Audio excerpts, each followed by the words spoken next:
Yes good morning students.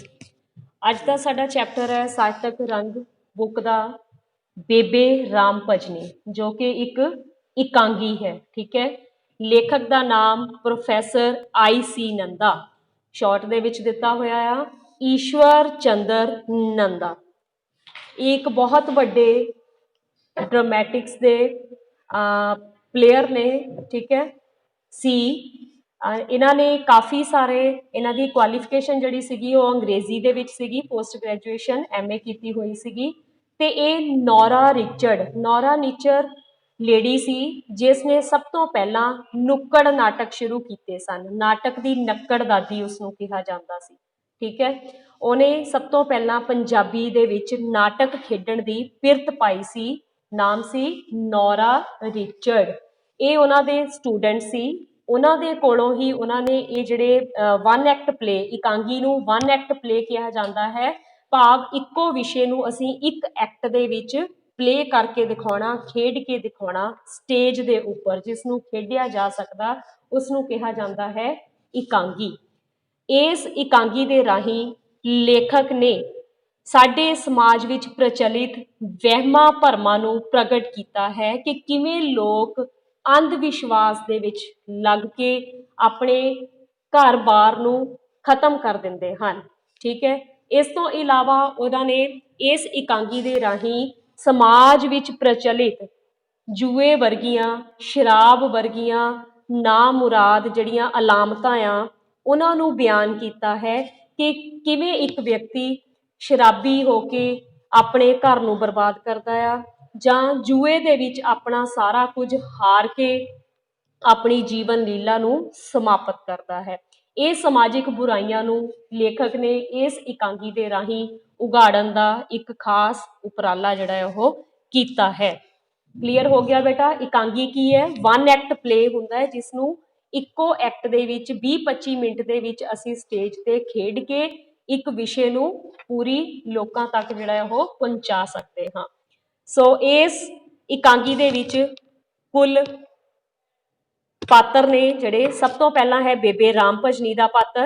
ठीक है, राम भजनी एक अधखड़ उम्र की औरत है। अधखड़ मतलब 40-45-50 साल के लागे। ठीक है, ना वो बुढ़ी है तो ना वो पूरी जवान है, विचकारली उम्र वाली औरत है। श्यामदास उसका पति है।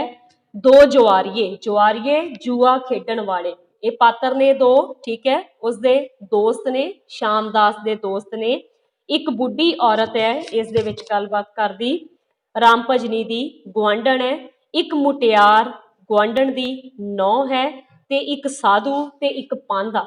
साधु जिहड़े आम संन्यास लैके घर बार त्याग के ते बाहर जंगलों के विच ही घूमते फिरते हैं ते मंग के फिर गुजारा करते हैं, वो साधु। ठीक है, और पांधा की है? पंडित जिहड़ा ब्राह्मण सी पुराने समय दे विच पांधे की उपाधि के उपर बैठा होया, गद्दी ते बैठा होया, जिहड़े कि लोकां नूं वहमां भरमां च पा के ठगण का भी काम करते सी। ठीक है, हुण इत्थे बेटा मैं किते किसी धर्म की विरोधता नहीं करती।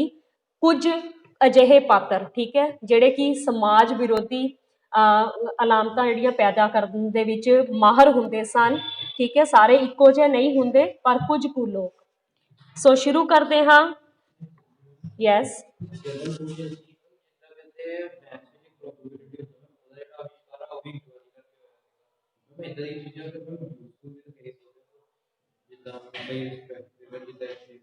कह सकते हैं जो किसी हद तक उसका यूज किया जाए, तो जो हद आप क्रॉस कर दें तो फिर वो साडे समाज लई खतरनाक साबित होंदी है। ठीक है ना? यस हाँ जी। झाकी का मतलब है दृश्य, तस्वीर। शहर की गली विच मकान है, सामने कमरे विच राम भजनी पूजा दियां चीज़ां संभाल के एक पासे रखदी पई है ते नाले गुणगुणाउंदी है, राम ही राम, राम ही राम, राम सवारे सबके काम। गुआंढण दे नेड़े राम भजनी आ बैठदी है। ठीक है जी, झाकी दिखाई गई है मतलब स्टेज के उपर दृश्य दिखाया गया है कि शहर की गली के विच एक छोटा जिहा मकान है ते सामने कमरे दे विच कौन पूजा कर रहा है? बेबे राम भजनी, जिस पात्र के दुआरे ये सारी कहानी जिहड़ी है घूमती पई है। ਤੇ ਨਾਲ ਦੀ ਨਾਲ ਉਹ ਮੂੰਹ ਦੇ ਵਿੱਚੋਂ ਪਾਠ ਕਰ ਰਹੀ ਹੈ, ਰਾਮ ਹੀ ਰਾਮ, ਰਾਮ ਹੀ ਰਾਮ, ਰਾਮ ਹੀ ਰਾਮ, ਰਾਮ ਨੂੰ ਯਾਦ ਕਰ ਰਹੀ ਹੈ। ਤੇ ਉਸਦੀ ਗੁਆਂਢਣ ਜਿਹੜੀ ਹੈ ਉਹ ਉਹਦੇ ਨਾਲ ਆ ਕੇ ਬੈਠ ਜਾਂਦੀ ਹੈ। ਵੇਲਾ ਸਮਾਂ ਦੱਸਿਆ ਗਿਆ ਹੈ ਕਿ ਕਿਸ ਵੇਲੇ ਦੀ ਇਹ ਗੱਲ ਹੋ ਰਹੀ ਹੈ, ਢਲਦੀਆਂ ਦੁਪਹਿਰਾਂ। ਠੀਕ ਹੈ, ਢਲਦੀਆਂ ਦੁਪਹਿਰਾਂ ਮਤਲਬ ਸ਼ਾਮ ਦਾ ਸਮਾਂ, ਦੁਪਹਿਰ ਜਿਹੜੀ ਉਹ ਹੁਣ ਘਟ ਗਈ ਹੈ, ਖਤਮ ਹੋਣੀ ਸ਼ੁਰੂ ਹੋ ਗਈ ਹੈ। ਸਭ ਤੋਂ ਪਹਿਲਾ ਕਰੈਕਟਰ ਹੈ ਰਾਮ ਭਜਨੀ। ਠੀਕ ਹੈ, ਜਦੋਂ ਤੁਸੀਂ ਕਲਾਸ ਦੇ ਵਿੱਚ ਹੁੰਦੇ ਸੀਗੇ ਆਪਾਂ ਸਾਰੇ ਇਕੱਠੇ ਹੋ ਕੇ ਤੇ ਕਰੈਕਟਰ ਵਾਈਜ਼ ਆਪਾਂ ਬੱਚੇ ਨੂੰ ਕਹਿੰਦੇ ਹੁੰਦੇ ਸੀਗੇ ਕਿ ਤੁਸੀਂ ਇਹ ਕਰੈਕਟਰ ਪੜ੍ਹਨਾ, ਇਹ ਪੜ੍ਹਨਾ। ਠੀਕ ਹੈ, ਹੁਣ ਪੋਸੀਬਲ ਨਹੀਂ ਆ ਤਾਂ ਕਰੈਕਟਰ ਮੈਂ ਹੀ ਸਾਰੇ ਰੀਡ ਕਰ ਰਹੀ ਹਾਂ। ਰਾਮ ਭਜਨੀ। ਬੇਬੇ ਕੌਮਾ ਲੱਗਾ ਹੋਇਆ ਹੈ, ਮੈਂ ਅੱਜ ਤੋਂ ਦੁਨੀਆ ਛੱਡੀ, ਕੀ ਰੱਖਿਆ ਹੈ ਦੁਨੀਆ ਵਿੱਚ, ਜਿਹੜੇ 4 ਦਿਹਾੜੇ ਹੋਰ ਰਹਿੰਦੇ ਨੇ ਉਹ ਤੀਰਥਾਂ ਤੇ ਕੱਟਾਂਗੀ, ਸਭ ਦਾਨ ਕਰ ਦੇਣਾ ਏ, ਰਾਮ ਨਾਮ ਹੀ ਜਪਣਾ ਹੈ। ਰਾਮ ਭਜਨੀ, ਇਸ ਪੈਰੇ ਨੂੰ ਪੜ੍ਹ ਕੇ ਪਤਾ ਲੱਗਦਾ ਹੈ ਕਿ ਉਹ ਬਹੁਤ ਉਦਾਸ ਨਜ਼ਰ ਆ ਰਹੀ ਹੈ। ਠੀਕ ਹੈ, ਸਭ ਤੋਂ ਪਹਿਲਾ ਪੱਖ ਨੋਟ ਕਰ ਲਓ ਆਪਣੀ ਕਾਪੀ ਦੇ ਉੱਪਰ, ਬੁੱਕ ਦੇ ਉੱਪਰ, ਕਿ ਬੇਬੇ ਰਾਮ ਭਜਨੀ ਦਾ ਜਿਹੜਾ ਸ਼ਖਸੀਅਤ ਦਾ ਪਹਿਲਾ ਪੱਖ ਸਾਡੇ ਸਾਹਮਣੇ ਆਇਆ ਹੈ ਪਹਿਲੀ ਲਾਈਨਾਂ ਪੜ੍ਹਦੇ ਹੀ ਇਕਾਂਗੀ ਦੀਆਂ, ਕਿ ਉਹ ਉਦਾਸ ਨਜ਼ਰ ਆ ਰਹੀ ਹੈ, ਆਪਣੀਆਂ ਗੱਲਾਂ ਤੋਂ ਨਿਰਾਸ਼ ਨਜ਼ਰ ਆ ਰਹੀ ਹੈ। ਕਹਿੰਦੀ ਅੱਜ ਤੋਂ ਮੈਂ ਦੁਨੀਆ ਛੱਡੀ, ਕਹਿਣ ਤੋਂ ਭਾਵ ਕਿ ਮੈਂ ਦੁਨੀਆ ਦੀ ਪਰਵਾਹ ਨਹੀਂ ਕਰਨੀ। ਕੀ ਰੱਖਿਆ ਕਹਿੰਦੀ ਦੁਨੀਆ ਦੇ ਵਿੱਚ। ਠੀਕ ਹੈ, ਜਿਹੜੇ 4 ਦਿਨ ਜ਼ਿੰਦਗੀ ਦੇ ਰਹਿ ਗਏ ਆ ਉਹ ਤੀਰਥਾਂ ਤੇ ਜਾ ਕੇ ਕੱਟਾਂਗੀ, ਭਾਵ ਮੈਂ ਘਰ-ਬਾਰ ਛੱਡ ਕੇ ਹੁਣ ਭਜਨ ਬੰਦਗੀ ਦੇ ਵਿੱਚ ਲਗਾ ਦੇਣਾ ਹੈ। ਗੁਆਂਢਣ ਕਹਿੰਦੀ ਭੈਣ ਧੰਨ ਜਨਮ ਹੈ ਤੇਰਾ, ਇਸ ਤੋਂ ਵੱਧ ਕੇ ਹੋਰ ਚੰਗੀ ਗੱਲ ਕੀ ਏ, ਭਈ ਦਾਨ ਪੁੰਨ ਕਰੇਂਗੀ ਤਾਂ ਤੀਰਥਾਂ ਤੇ ਜਾ ਕੇ ਆਪਣੇ ਹੱਡ ਸੁੱਚੇ ਕਰੇ, ਰਾਮ ਬਥੇਰਾ ਦਿੱਤਾ ਹੋਇਆ ਹੈ। ਠੀਕ ਹੈ, ਅੰਡਰਲਾਈਨ ਕਰੋ ਵਰਡ ਹੱਡ ਸੁੱਚੇ ਕਰਨੇ, ਮੁਹਾਵਰਾ ਆ, ਨੋਟ ਕਰੋ ਬੇਟਾ ਇਸ ਨੂੰ। ਹੱਡ ਸੁੱਚੇ ਕਰਨੇ ਕਹਿਣ ਤੋਂ ਭਾਵ ਕੀ ਹੈ, ਆਪਣੇ ਆਪ ਨੂੰ ਪਵਿੱਤਰ ਕਰਨਾ। ਹੱਡ ਸੁੱਚੇ ਕਰਨੇ, ਹੱਡੀਆਂ, ਆਪਣੇ ਆਪ ਨੂੰ ਪਵਿੱਤਰ ਕਰਨਾ। ਠੀਕ ਹੈ, ਹੁਣ ਗੁਆਂਢਣ ਜਿਹੜੀ ਹੈ ਉਹਦੀ ਇਸ ਗੱਲ ਦੇ ਵਿੱਚ ਹਾਮੀ ਭਰਦੀ ਹੋਈ ਕਹਿ ਰਹੀ ਹੈ ਕਿ ਬਹੁਤ ਵਧੀਆ ਗੱਲ ਹੈ, ਇਸ ਤੋਂ ਚੰਗੀ ਗੱਲ ਹੋਰ ਕੀ ਹੋ ਸਕਦੀ ਹੈ, ਕਿ ਤੈਨੂੰ ਤਾਂ ਰੱਬ ਨੇ ਬਥੇਰਾ ਕੁਝ ਦਿੱਤਾ ਹੋਇਆ ਹੈ, ਹੁਣ ਤੇਰੀ ਜ਼ਿੰਦਗੀ ਆਖਰੀ ਪੜਾਵਾਂ ਤੇ ਹੈ ਤੇ ਤੂੰ ਸੱਚਮੁੱਚ ਜਾ ਕੇ ਤੀਰਥਾਂ ਤੇ ਆਪਣੇ ਹੱਡ ਸੁੱਚੇ ਕਰ ਸਕਦੀ ਹਾਂ, ਭਾਵ ਆਪਣੇ ਆਪ ਨੂੰ ਰੱਬ ਦੇ ਲੇਖੇ ਲਾ ਸਕਦੀ ਹਾਂ। ਰਾਮ ਭਜਨੀ, ਸਾਡੇ ਲਈ ਤਾਂ ਥੋੜਾ ਵੀ ਬਥੇਰਾ ਏ ਬੇਬੇ, ਤੇ ਬਾਕੀ ਛੱਡ ਵੀ ਕਿਹਦੇ ਲਈ ਜਾਈਏ, ਸਾਡਾ ਪਿੱਛੇ ਕੌਣ ਏ ਸਾਂਭਣ ਵਾਲਾ। ਬੇਬੇ ਤੈਨੂੰ ਦੱਸਾਂ ਭਈ ਮੈਂ ਅੱਜ ਮੇਰੇ ਜੀ ਵਿੱਚ ਕੀ ਪਈ ਆਉਂਦੀ ਹੈ। ਠੀਕ ਹੈ, ਹੁਣ ਬੇਬੇ ਰਾਮ ਭਜਨੀ ਦੁਖੀ ਹੋਈ ਕਹਿ ਰਹੀ ਹੈ ਕਿ ਕਹਿੰਦੀ ਚਾਹੇ ਥੋੜਾ ਹੋਵੇ ਬਹੁਤਾ ਹੋਵੇ ਸਾਨੂੰ ਉਹਦੇ ਨਾਲ ਕੋਈ ਫਰਕ ਨਹੀਂ ਪੈਂਦਾ, ਸਾਡੇ ਲਈ ਥੋੜਾ ਵੀ ਬਹੁਤੇ ਦੇ ਬਰਾਬਰ ਹੈ, ਤੇ ਨਾਲੇ ਕਹਿੰਦੀ ਇਹ ਛੱਡ ਕੇ ਵੀ ਕਿਹਦੇ ਲਈ ਜਾਣਾ। ਹੁਣ ਇੱਥੇ ਕਹਿਣ ਤੋਂ ਭਾਵ ਇਹ ਕਿ ਉਸਦੇ ਘਰ ਕੋਈ ਵੀ ਉਹਦੀ ਔਲਾਦ ਨਹੀਂ ਹੈ, ਧੀ ਜਾਂ ਪੁੱਤਰ। ਇੱਕ ਪੁੱਤਰ ਸੀ ਜਿਹੜਾ ਬਚਪਨ ਦੇ ਵਿੱਚ ਹੀ ਖਤਮ ਹੋ ਗਿਆ ਸੀ, ਮਰ ਗਿਆ ਸੀ। ਗੁਆਂਢਣ 10 100 ਵਾਰੀ ਦੱਸ, ਨਾ ਮੈਂ ਤੇ ਤੂੰ ਕੋਈ ਦੋ ਆ। ਰਾਮ ਭਜਨੀ, ਤੂੰ ਮੈਨੂੰ ਭੈਣਾਂ ਦੀ ਥਾਂ ਏ, ਸਗੋਂ ਭੈਣਾਂ ਨਾਲੋਂ ਵੀ ਵੱਧ ਕੇ ਏ। ਮੈਂ ਤੈਨੂੰ ਦੱਸਣੀ ਹੈ, ਅੱਜ ਸਵੇਰੇ ਪਰਮੇਸ਼ਰਾਂ ਦੇ ਵੇਲੇ ਤੋਂ ਹੀ ਮੇਰੇ ਜੀ ਮਤਲਬ ਹੁੰਦਾ ਆ ਮਨ, ਮੇਰੇ ਜੀ ਵਿੱਚ ਕੀ ਪਈ ਆਉਂਦੀ ਹੈ, ਜੀ ਤੋਂ ਭਾਵ ਮਨ। ਕਹਿੰਦੀ ਪਰਮੇਸ਼ਰ ਦੇ ਵੇਲਾਂ ਤੋਂ, ਪਰਮੇਸ਼ਰ ਦੇ ਵੇਲੇ ਸਵੇਰ ਦੇ ਸਮੇਂ ਤੋਂ, ਤੜਕਸਾਰ ਸਮੇਂ ਨੂੰ, ਜਿਸ ਨੂੰ ਅਸੀਂ ਪਰਮਾਤਮਾ ਦੀ ਬੰਦਗੀ ਵਾਲਾ ਸਮਾਂ ਜਿਹੜਾ ਹੈ ਉਹ ਆਖਦੇ ਹਾਂ। 10 100 ਵਾਰੀ 10 ਹੋ ਗਿਆ ਇਹ ਆਪਣਾ। ਨੈਕਸਟ, ਮੈਂ ਅੱਜ ਪੂਜਾ ਬੜੀ ਸਵੇਰ ਦੀ ਕਰ ਲਈ ਸੀ ਤੇ ਤੇਰੇ ਵੱਲ ਆਉਣ ਵਾਲੀ ਹੀ ਸਾਂ। ਗੁਆਂਢਣ, ਹਾਂ ਦੱਸ ਫੇਰ। ਰਾਮ ਭਜਨੀ, ਸੁਣ ਮੇਰੀ ਮਰਜ਼ੀ ਏ ਭਈ ਕਿ ਜੋ ਕੁਝ ਮੇਰੇ ਕੋਲ ਮੈਂ ਆਪਣੇ ਹੱਥੀਂ ਦੇ ਲਵਾਂ, ਉਹਨੇ ਸ਼ਰਾਬ ਤੇ ਜੂਏ ਦੇ ਮੂੰਹ ਇੰਨਾ ਉਜਾੜਨਾ ਏ, ਉਹ ਕਿਸ ਕੰਮ ਆਇਆ। ਮੈਂ ਕਹਿੰਨੀ ਆ ਭਈ ਜਿਤਨਾ ਵੀ ਰਾਮ ਨੇ ਦਿੱਤਾ ਜਾਏ ਉਤਨਾ ਹੀ ਅੱਛਾ ਹੈ। ਭਾਵ ਹੁਣ ਉਹ ਰਾਮ ਭਜਨੀ ਕੀ ਕਹਿ ਰਹੀ ਹੈ ਕਿ ਆਪਣੇ ਪਤੀ ਬਾਰੇ ਦੱਸਦੀ ਹੋਈ ਕਹਿੰਦੀ ਹੈ ਕਿ ਮੇਰਾ ਪਤੀ ਤਾਂ ਸ਼ਰਾਬੀ ਹੈ, ਉਸਨੇ ਸਾਰਾ ਕੁਝ ਜਿਹੜਾ ਮੇਰਾ ਘਰ-ਬਾਰ ਹੈ ਉਹ ਜੂਏ ਦੇ ਵਿੱਚ ਸ਼ਰਾਬ ਦੇ ਮੂੰਹ ਉਜਾੜ ਦੇਣਾ ਏ, ਤੇ ਉਜਾੜਿਆ ਵੀ ਹੈ ਤੇ ਕਿਸੇ ਕੰਮ ਨਹੀਂ ਆਇਆ। ਤੇ ਹੁਣ ਮੈਂ ਇਹ ਆਖਦੀ ਹਾਂ ਕਿ ਜਿੰਨਾ ਕੁ ਮੇਰੇ ਕੋਲ ਬਚਿਆ ਹੈ ਉਹ ਮੈਂ ਰਾਮ ਦੇ ਨਾਮ ਤੇ ਦਾਨ ਕਰ ਦੇਣਾ ਹੈ। ठीक है। हाँ जी, ਅੱਛਾ ਹਾਹੇ ਉੱਤੇ ਅੱਧਾ ਅੱਛੇ ਨੂੰ ਕਰਨਾ। ਹਾਂਜੀ, ਉਹ ਜਿੱਦਾਂ ਸਾਡੀ ਬੋਲਚਾਲ ਦੀ ਭਾਸ਼ਾ ਹੁੰਦੀ ਹੈ ਨਾ, ਕੋਈ ਪੁਰਾਣੇ ਬੰਦੇ ਜਿਸ ਤਰ੍ਹਾਂ ਬੋਲਦੇ ਸੀ, ਲੇਖਕ ਨੇ ਉਸੇ ਤਰ੍ਹਾਂ ਹੀ ਉਸਨੂੰ ਲਿਖਿਤ ਰੂਪ ਦਿੱਤਾ ਆ। ਠੀਕ ਹੈ, ਉਤਨਾ ਹੀ ਅੱਛਾ ਹੈ। ਅੱਛਾ ਤੋਂ ਭਾਵ ਕੀ ਹੈ? ਚੰਗਾ ਹੈ। ਠੀਕ ਹੈ, ਗੁਆਂਢਣ। ਹੂੰ ਤੇ ਤੂੰ ਬੇਬੇ ਘਰ ਦੀ ਮਾਲਕ ਏ, ਜਿੱਦਾਂ ਜੀ ਚਾਹੇ ਕਰ, ਤੇਰੇ ਕੋਈ ਹੱਥ ਫੜਨ ਲੱਗਾ ਹੈ। ਠੀਕ ਹੈ, ਗੁਆਂਢਣ ਕੀ ਕਹਿੰਦੀ ਹੈ ਕਿ ਤੇਰਾ ਘਰ ਆ, ਤੂੰ ਹੀ ਮਾਲਕਣ ਆ, ਜਿਵੇਂ ਆਉਂਦਾ ਤੇਰੇ ਜੀ ਦੇ ਵਿੱਚ ਤੂੰ ਕਰ ਸਕਦੀ ਆ। ਰਾਮ ਭਜਨੀ, ਚੰਗੇ ਕਰਮਾਂ ਵਿੱਚ ਢਿੱਲ ਨਹੀਂ ਚਾਹੀਦੀ। ਜੋ ਦਿੱਤਾ ਗਿਆ ਸੋ ਦਿੱਤਾ ਗਿਆ, ਜੋ ਰਹਿ ਗਿਆ ਸੋ ਰਹਿ ਗਿਆ। ਉਹਨੂੰ ਹੁਣ ਉਤਸ਼ਾਹਿਤ ਕਰ ਰਹੀ ਹੈ ਕਿ ਛੇਤੀ ਤੋਂ ਛੇਤੀ ਦਾਨ ਕਰਨਾ ਸ਼ੁਰੂ ਕਰ। ਜਿਹੜਾ ਦਾਨ ਤੂੰ ਕਰੇਂਗੀ ਉਹਦੇ ਨਾਲ ਹੀ ਤੈਨੂੰ ਪੁੰਨ ਲੱਗੇਗਾ, ਤੇ ਜਿਹੜਾ ਰਹਿ ਗਿਆ ਉਹ ਫਿਰ ਰਹਿੰਦਾ ਹੀ ਰਹਿ ਜਾਣਾ ਹੈ। ਗੁਆਂਢਣ, ਫੇਰ ਦੱਸ ਕੋਈ ਮੇਰੇ ਗੋਚਰਾ ਕੰਮ। ਮੇਰੇ ਗੋਚਰਾ, ਗੋਚਰਾ ਸ਼ਬਦ ਮੇਰੇ ਲਾਇਕ। ਨੋਟ ਕਰੋ ਸ਼ਬਦ ਅਰਥ, ਗੋਚਰਾ ਲਾਇਕ, ਮੇਰੇ ਲਈ। ਯਾਦਿਲ ਨੋਟ ਕਰ ਰਹੇ ਹੋ? ਹਾਂਜੀ, ਮੇਰੇ ਲਈ। ਰਾਮ ਭਜਨੀ, ਜਾਂ ਫਿਰ ਬੁੱਢੇ ਪਾਂਧੇ ਨੂੰ ਸੱਦ ਲਿਆ, ਭਈ ਆਣ ਕੇ ਸੰਕਲਪ ਕਰਾ ਜਾਏ। ਜੇ ਰਸਤੇ ਵਿੱਚ ਕੋਈ ਸਾਧੂ ਸੰਤ ਮਿਲੇ ਤਾਂ ਉਹਨੂੰ ਵੀ ਇੱਧਰ ਭੇਜਦੀ ਜਾਈ। ਠੀਕ ਹੈ, ਹੁਣ ਰਾਮ ਭਜਨੀ ਸਾਧੂ ਦੀ ਸਿਫਾਰਿਸ਼ ਕਰਦੀ ਹੈ ਕਿ ਜਾ ਛੇਤੀ ਛੇਤੀ ਪਿੰਡ ਦੇ ਵਿੱਚ ਜਿਹੜਾ ਆਪਣਾ ਪਾਂਧਾ ਹੈ, ਪਾਂਧਾ, ਪਾਂਧਾ ਮਤਲਬ ਪੰਡਤ, ਠੀਕ ਹੈ, ਪੁਰੋਹਿਤ ਬ੍ਰਾਹਮਣ, ਉਹਨੂੰ ਲੈ ਆ ਤੇ ਉਹ ਮੈਨੂੰ ਆ ਕੇ ਸੰਕਲਪ ਕਰਾ ਦੇਵੇ। ਸੰਕਲਪ ਕਰਨਾ ਕੀ ਹੁੰਦਾ ਆ? ਹਾਂਜੀ, ਨਿਸ਼ਚਾ ਲੈਣਾ, ਇੱਕ ਪੱਕਾ ਇਰਾਦਾ ਲੈਣਾ, ਸੰਕਲਪ ਧਾਰਨਾ, ਆਪਣੇ ਮਨ ਦੇ ਵਿੱਚ ਇੱਛਾ ਧਾਰਨੀ ਕਿ ਮੈਂ ਹੁਣ ਇਹ ਸਭ ਕੁਝ ਦਾਨ ਕਰਨਾ ਹੈ। ਠੀਕ ਹੈ, ਗੁਆਂਢਣ, ਅੱਛਾ ਮੈਂ ਜਾਂਦੀ ਹਾਂ। ਉੱਥੋਂ ਗੁਆਂਢਣ ਫਿਰ ਚਲੇ ਜਾਂਦੀ ਹੈ।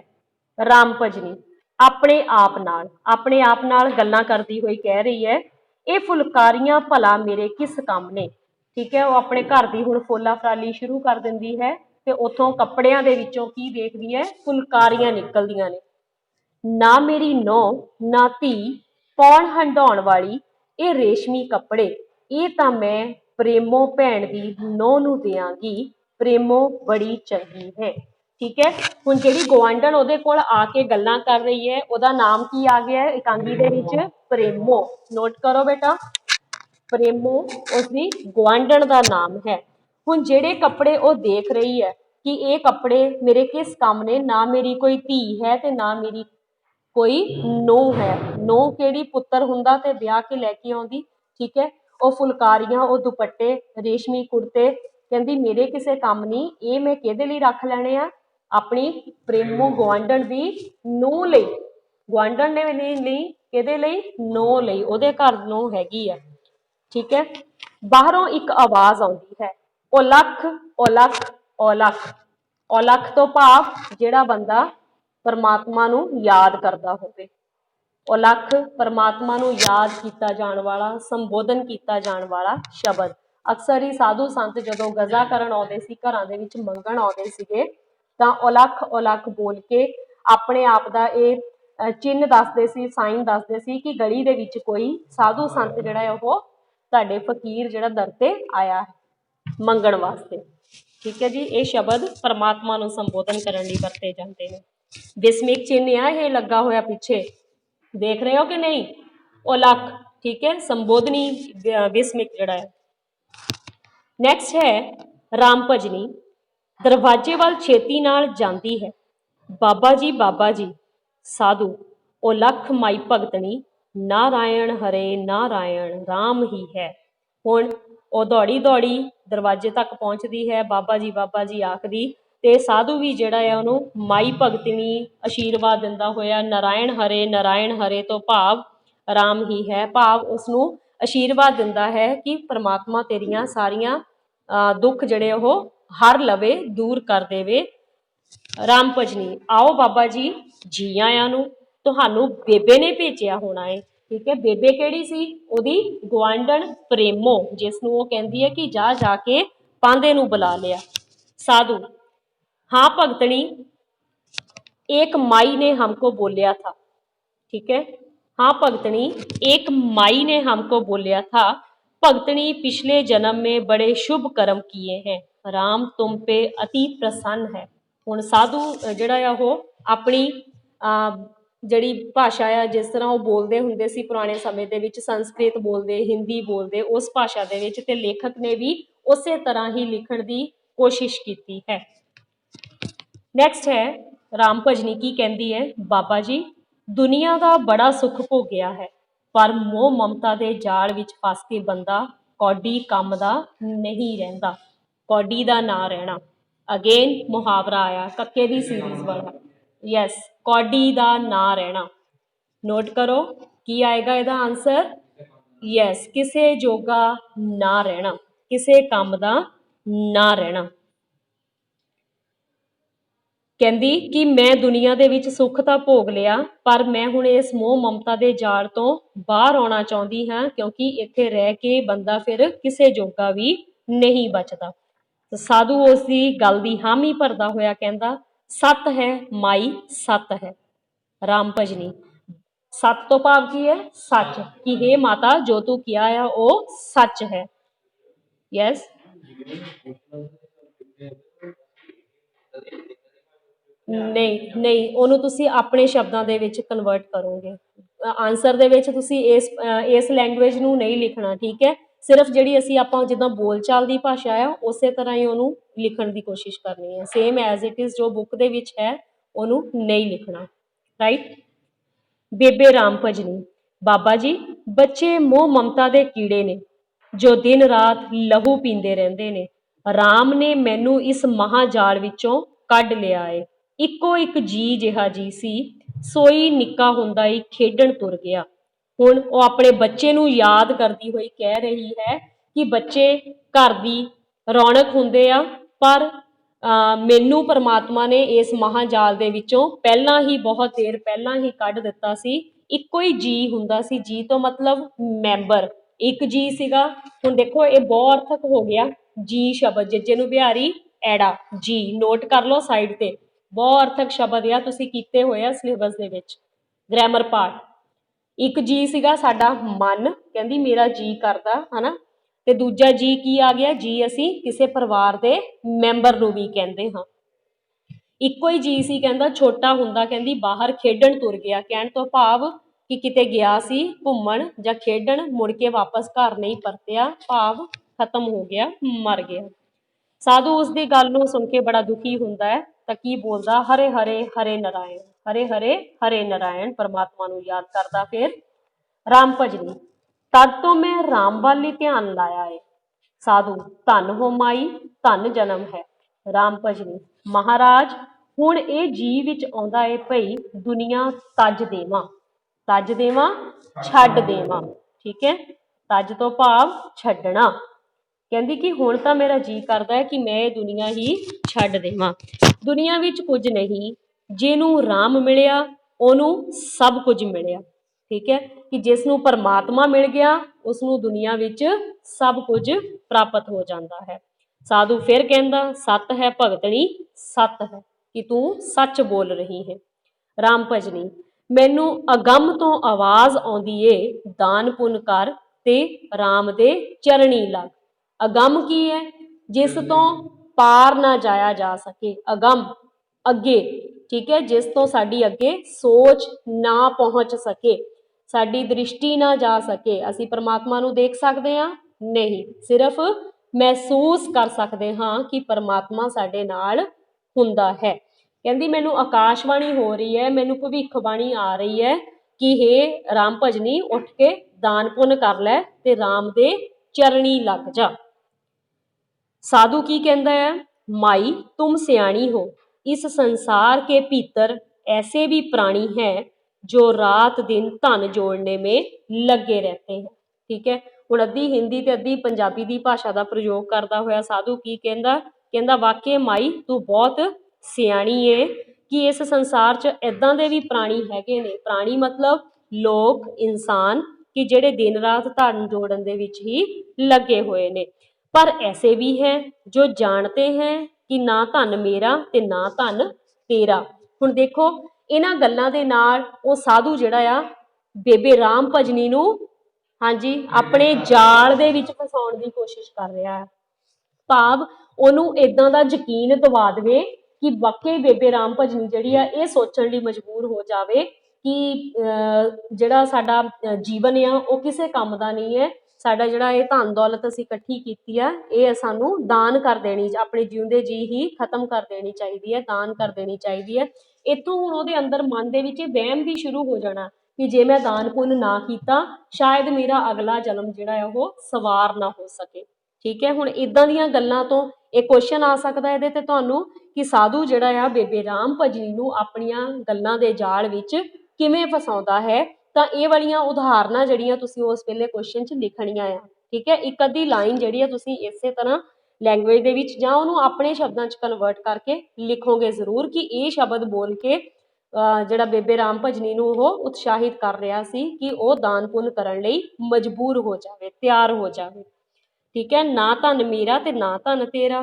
ਹੁਣ ਇਹ 'ਚ ਉਹਦੀ ਪ੍ਰਸ਼ੰਸਾ ਕਰ ਰਿਹਾ ਕਿ ਬੇਬੇ ਰਾਮ ਭਜਨੀ ਵੀ ਇੱਦਾਂ ਦੀ ਹੈ। ਠੀਕ, ਤਾਂ ਧਨ ਨੂੰ ਉਹ ਜ਼ਿਆਦਾ ਇੰਪੋਰਟੈਂਸ ਨਹੀਂ ਦੇ ਰਹੀ।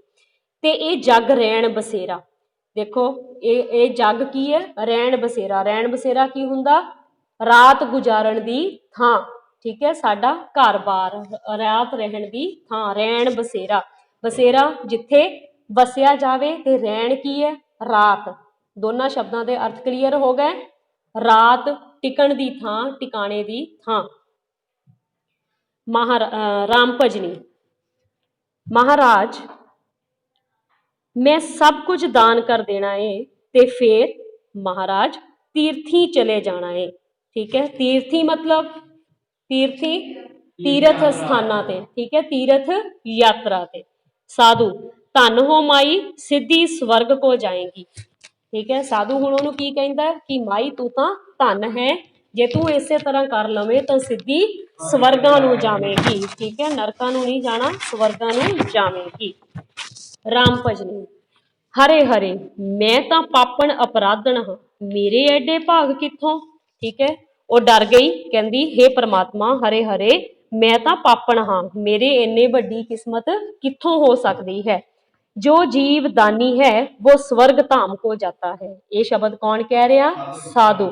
ठीक है, कि कहंदा जेड़ा प्राणी जेड़ा इंसान दान करता है उस ਲਈ ਇਹ ਰੀਤ ਬਣੀ ਹੋਈ ਹੈ ਕਿ ਉਹ ਸਿੱਧਾ ਸਵਰਗ ਧਾਮ ਨੂੰ ਹੀ ਪਹੁੰਚਦਾ ਹੈ, ਮਰ ਕੇ ਸਵਰਗਾਂ ਨੂੰ ਹੀ ਜਾਂਦਾ ਹੈ, ਕਿ ਇਹ ਪੱਕਾ ਹੀ ਹੈ। ਰਾਮ ਭਜਨੀ, ਅੱਛਾ ਮਹਾਰਾਜ ਦੱਸੋ ਮੈਂ ਤੁਹਾਡੀ ਕੀ ਸੇਵਾ ਕਰਾਂ। ਹੁਣ ਉਹ ਕੀ ਕਹਿੰਦੀ ਹੈ ਕਿ ਠੀਕ ਹੈ ਮਹਾਰਾਜ, ਹੁਣ ਇਹ ਦੱਸੋ ਕਿ ਮੈਂ ਤੁਹਾਡੀ ਸੇਵਾ ਕੀ ਕਰਾਂ। साधु माई भगवान की दया है, हमको रुपया पैसा की लोड़ नहीं। अंडरलाइन करो हुण इस चीज ਨੂੰ। देखो हुण साधु ਦੀ ਗੱਲ देखो।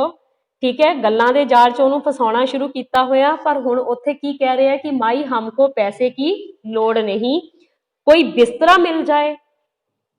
हाँ, कि बिस्तरा चाहिदा मैनू सौण लई, रात नूं पैसा नहीं चाहिदा। देखो इनडायरैक्ट वे नाल ਉਹ चीज़ां मंगणियां हुण शुरू करदा है ਉਹਦੇ ਕੋਲੋਂ, बेबे राम भजनी दे कोलों। ठीक है, राम भजनी, चादर लैके लो महाराज। अंदरों चादर लैके आउंदी है उपर ओढ़न वास्ते कि हाँ जी ये चादर ले लो। साधु ये हमारे काम की नहीं। हुण चादर देख के साधु की कहंदा है कि ये साडे काम दी नहीं है। राम भजनी, फिर महाराज जो मूहों मंगे देवां, जो है सब तुहाडा ही है। फिर बेबे राम भजनी कहंदी कि हुण मूहों मंगो कि तुहानू की चाहिदा है। साधु माई हमको लोभ नहीं है। लोभ मतलब लालच। साधु की कहता है कि माई हुण मैनू किसी चीज का लालच नहीं है, पर वो दुशाला दे दिओ तो कल्याण हो। दुशाला, दुशाला की है, शाल जिहड़ा कि औरतां आदमियां वास्ते हुंदा सी। ठीक है, रेशम दा, ते ओ सामने पिया होया सी, साधु नूं दिस रहा सी। उहने ओहदी डिमांड की कि मैनू वो दुशाला चाहिदा है। ठीक है, आदमी लैंदे सन, रेशमी हुंदा सी, मोढे दे उत्ते ओह रखदे हुंदे सन। कहंदा कि लोभ तां है नहीं हो, पर मैनू वो दुशाला दे दे ते तेरा कल्याण हो जाएगा। महाराज हुण बेबे राम भजनी देखो की कहंदी है, महाराज दुशाला तां मेरे मालक दा है। मालक मतलब पति, ओहदे पति श्यामदास दा। कहंदी ये तां मेरे पति दा है। साधु की फिर ओनू कहंदा, हरे नारायण भगतनी तुम तो त्याग करती हो, उसकी की समर्था है, होर ले लेगा, दुशाला का दान कर। और एक बर्तन भी मिल जाए माई।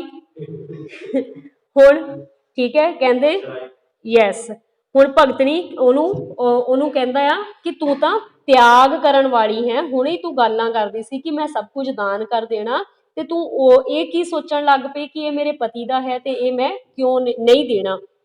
ਕਹਿੰਦਾ ਉਹਦੀ ਸਮਰੱਥਾ ਹੈ, ਤੇਰੇ ਪਤੀ ਇੰਨਾ ਕਾਬਲ ਹੈ, ਇੰਨਾ ਯੋਗ ਹੈ ਕਿ ਉਹ ਹੋਰ ਦੁਸ਼ਾਲਾ ਲੈ ਸਕਦਾ ਹੈ। ਕਹਿੰਦਾ ਇਹ ਦੁਸ਼ਾਲਾ ਵੀ ਦਾਨ ਕਰ ਤੇ ਨਾਲ ਇੱਕ ਮੈਨੂੰ ਬਰਤਨ ਵੀ ਦੇ। ਦੇਖੋ ਹੁਣ ਲਾਲਚ ਹੌਲੀ ਹੌਲੀ ਉਹਦਾ ਸਾਧੂ ਦਾ ਸਾਹਮਣੇ ਆ ਰਿਹਾ ਆ। ਠੀਕ ਹੈ ਨੈਕਸਟ ਬੇਬੇ ਰਾਮ ਭਜਨੀ, ਇਹ ਗੜਵਾ ਲੈ ਲਓ ਮਹਾਰਾਜ। ਗੜਵਾ ਲੈ ਕੇ ਆਉਂਦਾ ਆ, ਕਹਿੰਦੀ ਕਿ ਇਹ ਗੜਵਾ ਲੈ ਲਓ ਮਹਾਰਾਜ। ਸਾਧੂ तुम बड़ी दयालु हो भगतनी, फिर ਉਹਦੀ तारीफ करदा कि तू बहुत दयावान है। होर कुछ चाहिदा है महाराज? नहीं भगतनी, बहुत आ गया बहुत आ गया। ठीक है ਉਹ ਪੁੱਛਦੀ ਹੈ ਕਿ ਹੋਰ ਕੁਝ ਚਾਹੀਦਾ ਤਾਂ ਦੱਸੋ। ਹੁਣ ਦੁਸ਼ਾਲਾ ਦੇਤਾ, ਗੜਵਾ ਦੇਤਾ, ਕਹਿੰਦਾ ਕਿ ਹੋਰ ਕੁਝ ਨਹੀਂ ਭਗਤਨੀ, ਕੁਝ ਨਹੀਂ ਚਾਹੀਦਾ, ਬਹੁਤ ਮਿਲ ਗਿਆ। ਰਾਮ ਭਜਨੀ, ਬਾਬਾ ਜੀ ਜੋ ਮੂੰਹੋਂ ਮੰਗੋ ਦੇਵਾਂਗੀ। ਫਿਰ ਉਹ ਕਹਿੰਦੀ ਹੈ ਕਿ ਜੋ ਤੁਸੀਂ ਮੂੰਹੋਂ ਮੰਗ ਲਓਗੇ ਉਹ ਮੈਂ ਜ਼ਰੂਰ ਦੇਵਾਂਗੀ। साधु झोली विचों कुछ कढ़ के, लो माई इसको सदा अपने पास रखो, कदे दुख नहीं नेड़े आवेगा, छेती नाल चलिया जांदा है।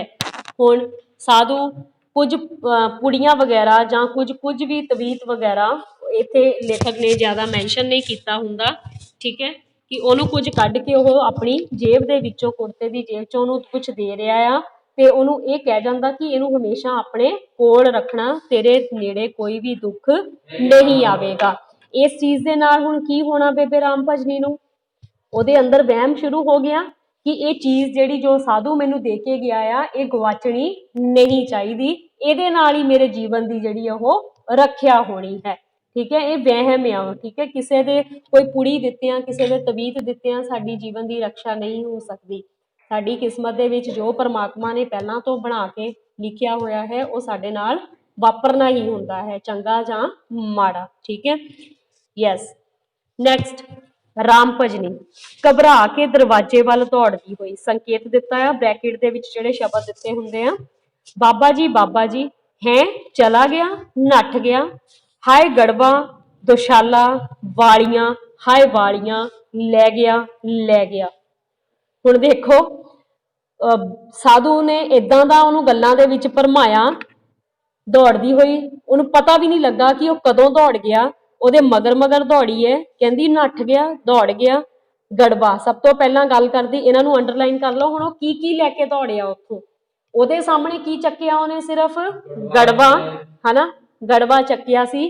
ਦੁਸ਼ਾਲਾ ਉਹਨੇ ਮੰਗਿਆ ਸੀ ਪਰ ਉਹਨੇ ਦਿੱਤਾ ਨਹੀਂ ਸੀ ਕਿ ਇਹ ਮੇਰੀ ਮਾਲਕ ਦਾ ਹੈ, ਪਤੀ ਦਾ ਹੈ ਬਿਸਤਰਾ। ਤੇ ਹੁਣ ਉਹ ਲੈ ਕੇ, ਉਹ ਦੁਸ਼ਾਲਾ ਵੀ ਲੈ ਕੇ ਦੌੜ ਗਿਆ, ਗੜਵਾ ਵੀ ਚੱਕ ਲਿਆ, ਵਾਲੀਆਂ ਉਹਦੇ ਕੰਨਾਂ 'ਚ ਵਾਲੀਆਂ ਸੀਗੀਆਂ, ਸਾਧੂ ਉਹ ਵੀ ਲਾ ਕੇ ਲੈ ਗਿਆ। ਉਹਨੂੰ ਪਤਾ ਹੀ ਨਹੀਂ ਲੱਗਾ ਗੱਲਾਂ ਦੇ ਵਿੱਚ, ਇੰਨਾ ਉਹ ਮਤਲਬ ਕਿ ਉਹਦੀਆਂ ਗੱਲਾਂ ਦੇ ਵਿੱਚ ਫਸ ਗਈ, ਉਹਦੀਆਂ ਗੱਲਾਂ ਦੇ ਵਿੱਚ ਘੁੰਮ ਗਈ। ਹਾਏ ਵਾਲੀਆਂ ਲੈ ਗਿਆ। ਫਿਰ ਚੌਂਕ ਉੱਠਦੀ ਹੈ, ਚੌਂਕ ਮਤਲਬ ਹੈਰਾਨ ਹੋ ਜਾਂਦੀ ਹੈ। ਤੂੰ ਦਿੱਤਾ ਕੀ ਹੈ ਜੋ ਤੈਨੂੰ ਪਛਤਾਵਾ ਲੱਗ ਗਿਆ ਹੈ। ਆਪਣੇ ਆਪ ਦੇ ਨਾਲ ਉਹ ਗੱਲਾਂ ਕਰਦੀ ਹੈ ਕਿ ਤੂੰ ਉਹਨੂੰ ਦਿੱਤਾ ਹੀ ਕੀ ਹੈ ਜੋ ਤੈਨੂੰ ਹੁਣ ਪਛਤਾਵਾ ਲੱਗਣਾ ਸ਼ੁਰੂ ਹੋ ਗਿਆ। ਲੋਕੀ ਤਾਂ ਕਹਿੰਦੀ ਹਜ਼ਾਰਾਂ ਰੁਪਏ ਦਾਨ ਕਰਦੇ ਨੇ, ਮੰਦਰ ਬਣਵਾਉਂਦੇ ਨੇ, ਗਰੀਬ ਗੁਰਬੇ ਨੂੰ ਦਿੰਦੇ ਨੇ, ਤੇ ਮਨਾ ਤੂੰ ਵਿੱਚੋਂ ਦਿੱਤਾ ਕੀ ਹੈ ਜਿਸ ਦਾ ਹਿਰਖ ਲੱਗ ਗਿਆ ਹੈ ਤੈਨੂੰ।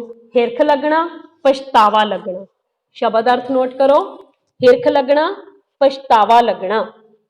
ਫਿਰ ਉਹ ਆਪਣੇ ਆਪ ਨੂੰ ਸਮਝਾਉਣ ਲੱਗ ਪੈਂਦੀ ਹੈ ਕਿ ਫੇਕ ਹੀ ਹੋਇਆ ਜੇ ਸਾਧੂ ਇਹ ਗੜਵਾ ਲੈ ਗਿਆ, ਦੁਸ਼ਾਲਾ ਲੈ ਗਿਆ ਜਾਂ ਵਾੜੀਆਂ ਲੈ ਗਿਆ, ਇਹ ਤਾਂ ਕੁਝ ਵੀ ਨਹੀਂ ਹੈ। ਲੋਕੀ ਤਾਂ ਵੱਡੇ ਕਰੋੜਾਂ ਰੁਪਏ ਦਾਨ ਕਰ ਦਿੰਦੇ ਨੇ ਜਾਂ ਮੰਦਰ ਬਣਵਾਉਂਦੇ ਨੇ, ਗਰੀਬ ਗੁਰਬੇ ਨੂੰ ਦਿੰਦੇ ਨੇ, ਮੈਂ ਤਾਂ ਬਹੁਤ ਥੋੜਾ ਦਿੱਤਾ ਹੈ।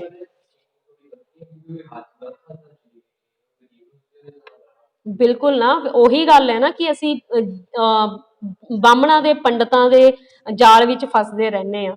ਸਾਨੂੰ ਲੱਗਦਾ ਕਿ ਅਸੀਂ ਉਹਨਾਂ ਨੂੰ, ਰੱਜੇ ਹੋਏ ਬੰਦੇ ਨੂੰ ਜੇ ਦਾਨ ਪੁੰਨ ਕਰੀਏ ਸਾਡਾ ਉਹੀ ਦਾਨ ਜਿਹੜਾ ਹੈ ਕਬੂਲ ਕੀਤਾ ਜਾਂਦਾ ਹੈ। ਜੇ ਅਸੀਂ ਕਿਸੇ ਲੋੜਵੰਦ ਨੂੰ ਦਈਏ ਤਾਂ ਉਹ ਸਭ ਤੋਂ ਜ਼ਿਆਦਾ ਵਧੀਆ ਆ, ਰਾਈਟ। ਪਰ ਪੁਰਾਣੀ ਇਹ ਰੀਤ ਜਿਹੜੀ ਉਹ ਚੱਲੀ ਆ ਰਹੀ ਸੀ, ਅਸੀਂ ਮੰਦਰਾਂ ਗੁਰਦੁਆਰਿਆਂ 'ਚ ਹੱਲੇ ਵੀ ਦਾਨ ਕਰਦੇ ਹਾਂ। ਸਾਡੀ ਇਹ ਸ਼ਰਧਾ ਬਣੀ ਹੁੰਦੀ ਹੈ ਕਿ ਅਸੀਂ ਮੰਦਰ ਹੀ ਦੇ ਕੇ ਆਉਣਾ, ਅਸੀਂ ਗੁਰਦੁਆਰੇ ਹੀ ਭਾਈ ਜੀ ਨੂੰ ਹੀ ਚੜਾ ਕੇ ਆਉਣਾ। ਕੁਝ ਵੀ ਆ, ਕੋਈ ਪੈਸਾ, ਕੋਈ ਲੰਗਰ ਬਣਾਉਣੇ ਆ ਤਾਂ ਵੀ ਅਸੀਂ ਕਿਸੇ ਭੁੱਖੇ ਨੂੰ ਤਾਂ ਨਹੀਂ ਖਿਲਾਉਂਦੇ। ਜਦੋਂ ਸਾਡੇ ਘਰ ਕੋਈ ਆ ਜਾਵੇ, ਕੋਈ ਰੋਟੀ ਮੰਗਦਾ, ਕੋਈ ਗਰੀਬ, ਅਸੀਂ ਕਹਿ ਦਿੰਦੇ ਹਾਂ ਹੈ ਨਹੀਂ ਬਾਬਾ ਜਾ ਅੱਗੇ ਜਾ, ਠੀਕ ਹੈ। ਬਹੁਤੇ ਅਕਸਰ ਘਰਾਂ ਦੇ ਵਿੱਚ ਏਦਾਂ ਹੀ ਬੋਲਿਆ ਜਾਂਦਾ ਹੈ। ਸੋ ਪਾਂਧਾ ਅੱਗੇ ਕੀ ਬੋਲਦਾ, ਜੈ ਰਾਮ ਜੀ ਕੀ। ਬੁੱਢਾ ਪਾਂਧਾ ਆਉਂਦਾ ਹੈ ਤੇ ਨਾਲ ਹੀ ਗਵਾਂਢਣ ਆਉਂਦੀ ਹੈ। ਹੁਣ ਗਵਾਂਢਣ ਪਾਂਧੇ ਨੂੰ ਲੈ ਕੇ ਆਉਂਦੀ, ਪ੍ਰੋਹਿਤ ਨੂੰ ਲੈ ਕੇ। ਪਹਿਲਾਂ ਸਾਧੂ ਆਇਆ ਸੀ ਉਹਦੇ ਘਰ, ਹੁਣ ਕੌਣ ਆਉਂਦਾ ਹੈ, ਪਾਂਧਾ ਆਉਂਦਾ ਹੈ, ਠੀਕ। ਜੈ ਰਾਮ ਜੀ ਕੀ। ਧੰਨ ਭਾਗ ਮੇਰੇ ਜੋ ਤੁਸੀਂ ਵੀ ਆਏ, ਕੀੜੀ ਦੇ ਘਰ ਨਰਾਇਣ। ਅੰਡਰਲਾਈਨ ਕਰੋ ਜੀ, ਅਖਾਣ ਹੈ ਕੀੜੀ ਦੇ ਘਰ ਨਰਾਇਣ ਆਉਣਾ। ਕਹਿਣ ਤੋਂ ਭਾਵ ਛੋਟੇ ਆਦਮੀ ਦੇ ਘਰ ਕਿਸੇ ਵੱਡੇ ਵਿਅਕਤੀ ਦਾ ਆਉਣਾ। ਕੀੜੀ ਦੇ ਘਰ ਨਰਾਇਣ, ਕਿਸੇ ਗਰੀਬ ਆਦਮੀ ਦੇ ਘਰ ਅਮੀਰ ਵਿਅਕਤੀ ਦਾ ਆਉਣਾ। ਚਿੱਟੀ ਚਾਦਰ ਜ਼ਮੀਨ ਉੱਤੇ ਵਿਛਾ ਕੇ ਉਹਦਾ ਸਵਾਗਤ ਕਰਦੀ ਹੈ, ਇੱਥੇ ਬਹਿ ਜਾਓ। ਹਰੇ ਹਰੇ ਮੈਂ ਕੌਣ ਆ, ਇਹ ਸਭ ਰਾਮ ਦੀ ਦਇਆ ਏ। ਪਾਂਧਾ ਕੀ ਕਹਿੰਦਾ, ਮੈਂ ਤਾਂ ਕੁਝ ਵੀ ਨਹੀਂ ਹੈ, ਇਹ ਤਾਂ ਸਭ ਪਰਮਾਤਮਾ ਦੀ ਲੀਲਾ ਹੈ। ਰਾਮ ਭਜਨੀ। ਧੰਨ ਭਾਗ ਮੇਰੇ ਸ਼ੁਕਰ ਏ ਗੁਆਂਢਣ, ਬੇਬੇ ਰਾਮ ਆਪ ਹੀ ਕਾਰਜ ਸਵਾਰਨ ਵਾਲਾ ਏ। ਮੈਂ ਭਲਾ ਹੋਰਨਾਂ ਨੂੰ ਕਿੱਦਾਂ ਲਿਆਉਣਾ ਸੀ ਜੇ ਰਾਮ ਸਹਾਇਤਾ ਨਾ ਕਰਦਾ। ਪਾਂਧੇ ਹੋਰੀ ਬਾਹਰ ਜਾਣ ਨੂੰ ਫਿਰਦੇ ਸਨ, ਵਕੀਲ ਦਾ ਆਦਮੀ ਸੱਦਾ ਦੇਣ ਆਇਆ ਹੋਇਆ ਸੀ। ਇਹ ਸੀ ਜੀ ਅੱਜ ਦੇ ਲਈ, ਅਸੀਂ ਸਿਰਫ ਇੰਨਾ ਹੀ ਕਰਨਾ ਹੈ, ਠੀਕ ਹੈ। ਬਾਕੀ ਦਾ ਚੈਪਟਰ ਜਿਹੜਾ ਹੈ ਉਹ ਅਸੀਂ ਕੱਲ ਕਰਾਂਗੇ। ਇੱਥੇ ਤੱਕ